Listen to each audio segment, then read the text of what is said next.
Alberta, home to two teams in the NHL, the Edmonton Oilers and the Calgary Flames. Both teams have had their turn in the spotlight, some more than others. But Calgary has never shied away from a fight. In fact, these two teams have fought in over 95% of their games. This is the history behind the Battle of Alberta.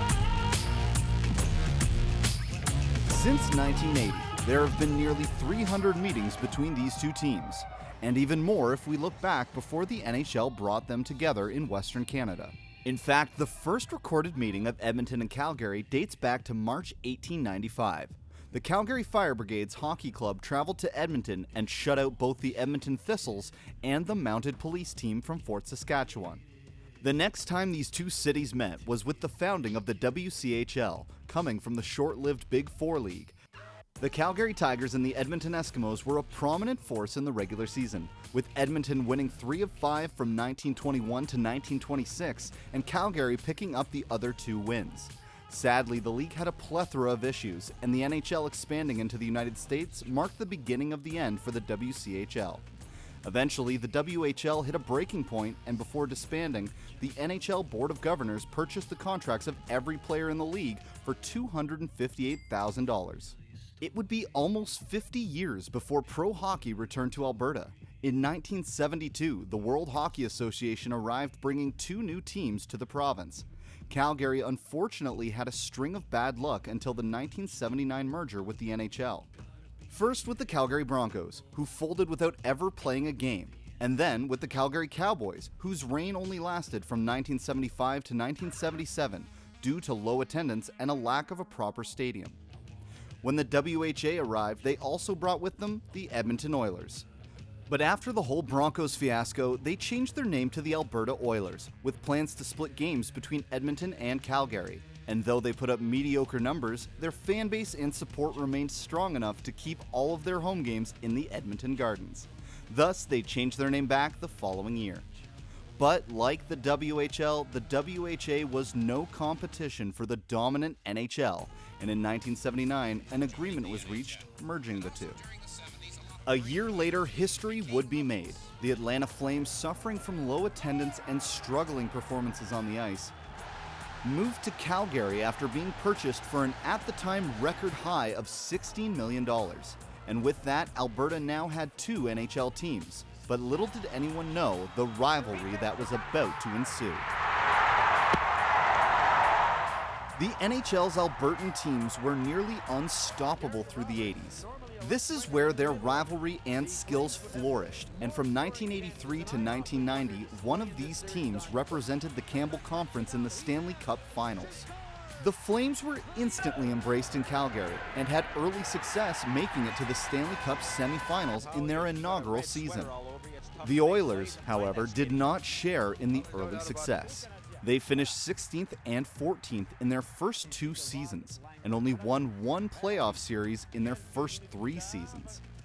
Though a young Gretzky did set a few NHL records in the 1980-81 season, recording 109 assists and 164 total points. It took the Oilers 3 years, but after some great draft picks, the 1981-82 Oilers saw drastic improvement, and Edmonton shot up to 2nd overall in the standings. And while their big brother to the north prospered, the Calgary Flames struggled. After a losing record in 1981-82, GM Cliff Fletcher began finding talent in new places. He acquired the likes of Joel Otto, Gary Sutter, and Colin Patterson, as well as one of the first players drafted from the Soviet Union in 1983, Sergei Makarov. While Calgary was still putting the pieces together after moving into their new home, history was in the making, and the start of a dynasty began in Edmonton. The Oilers won a franchise record 57 games and earned 119 points to end the season 1st overall in the NHL. This was the first time a team had featured 3 players with 50 goals. The Oilers also set an NHL record of 446 goals as a team. But their toughest opponent through their playoff run was the Calgary Flames, taking them to 7 games in the division finals. The next year, Edmonton didn't let up. Finishing second overall in the NHL, Gretzky and Curry were powerhouses with 73 and 71 goals each. The Oilers smashed records again and went on to win back-to-back Stanley Cups. The 1985 to 1986 season was the straw that broke the camel's back. Calgary, coming off a franchise record 11-game losing streak, still managed to finish second in the Smythe division. They came out strong in the playoffs against the Winnipeg Jets.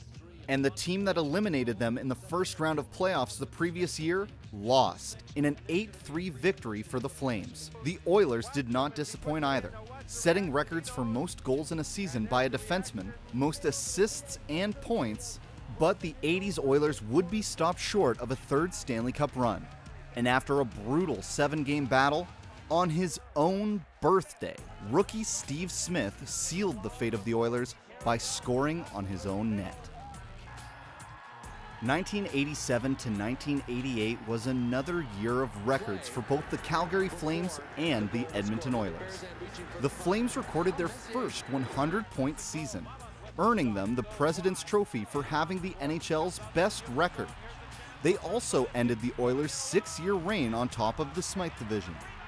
But after defeating the Kings in 5 games, Calgary was swept out of the playoffs by the Oilers, leading to their 4th Stanley Cup. 1988 to 89, a major shift happened in the NHL. The Oilers were a shadow of their former greatness. Losing Gretzky, McSorley, and Krishlinski in a mind-blowing trade, the Oilers were only able to finish 3rd in their division.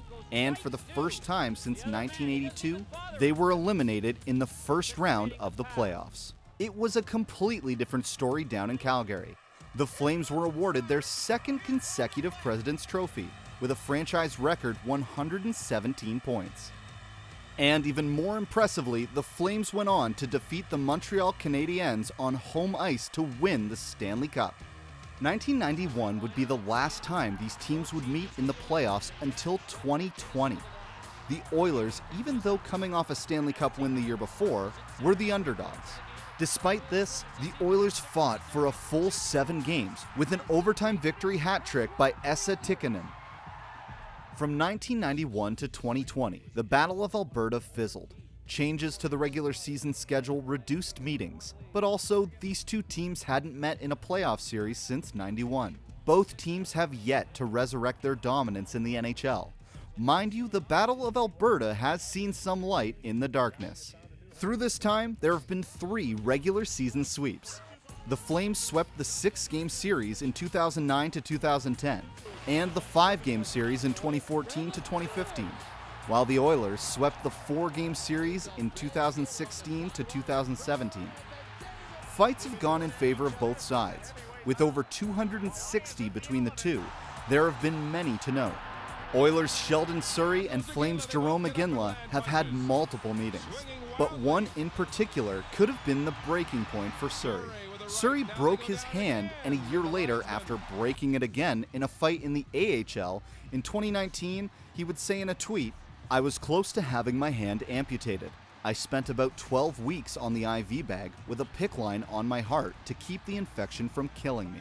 Maybe one of the most notable fights between the two teams was in 2010, when Raidus Evenins took to the ice for Calgary for the first time. Sadly, that was Evenins' last NHL game, after suffering a debilitating concussion.